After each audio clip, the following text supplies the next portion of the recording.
Welcome ladies and jelly spoons to Very Important Geeks, where today we are talking about this very tiny slice of keyboard known as a Keychron K7.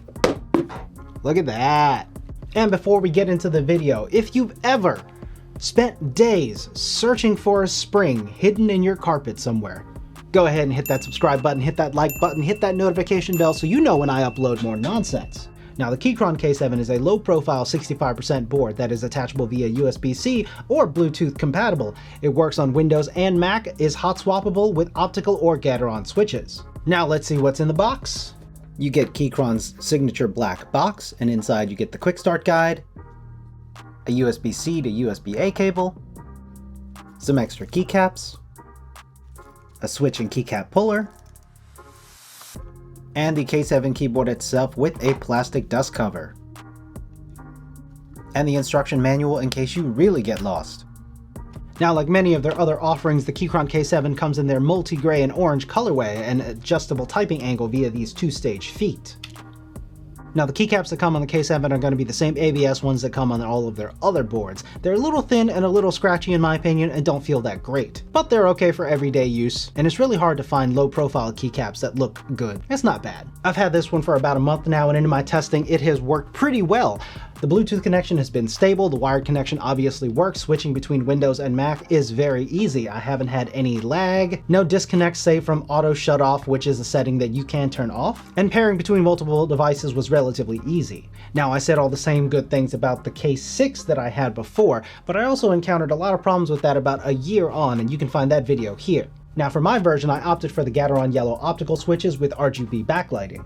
I found the tactility of them to be rather pleasant. Now, the problem with optical switches and low-profile switches, at least for me, was that I had never taken these apart and worked with them before. If you're interested in a deeper dive on how I took apart these low-profile optical switches and how I lubed them and put them back together, let me know in the comments. So it took me some time to figure out what I could take apart, what I couldn't take apart, what I should lube, what I should stay away from, and I lost many super small, tiny springs on the floor for very long periods of time. But off the shelf, they were just a little bit scratchy with a little bit of spring ping, and I thought I could try lubing them to make them sound better.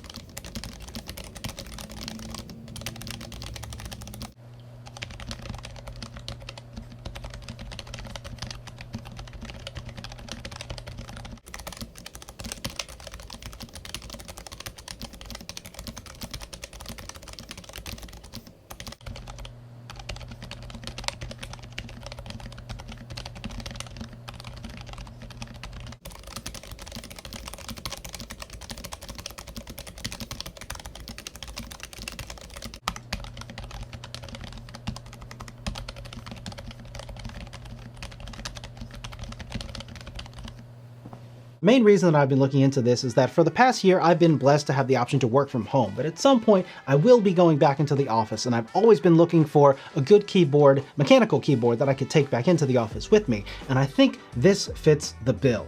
Now, the current keyboard that I have at the office is a Magic keyboard from Apple.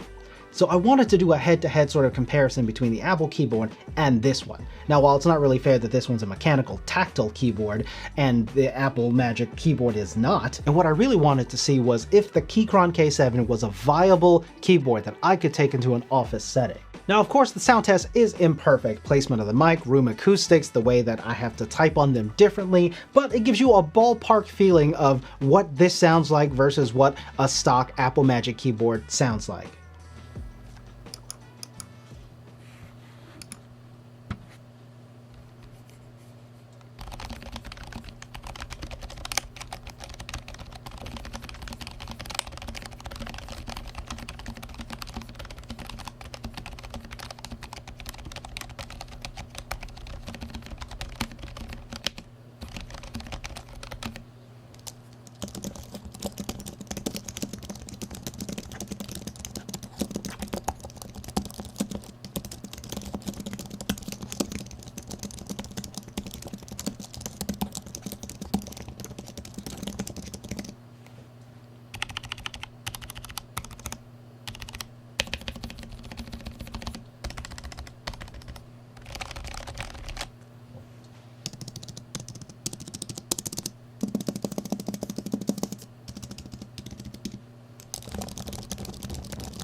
And I think for me, it is close enough, if not quieter than the Apple Magic Keyboard, that I feel comfortable taking this into the office. So if you've been looking for a mechanical keyboard that you can use in an office setting, try this bad boy, the Keychron K7. Now the Gateron optical yellows that I have on this are tactile, but I bet it would be even quieter if you got the linear ones. I'm very pleased with how it came out. I like the tactility of the optical yellows. Having lubed them, I think it sounds a lot better, a lot quieter, and makes for a very viable alternative to an Apple Magic Keyboard that I can take into the office, and is very nicely portable.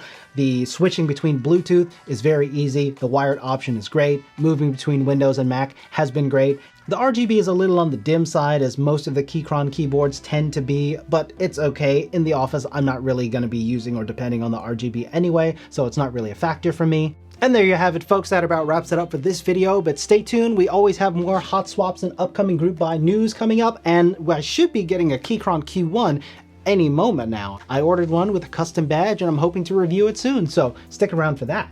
And as always, guys, thank you so much for watching. Hit that subscribe button, hit that like button, hit that notification bell. Support me on Patreon if you can. And until next time, geek out.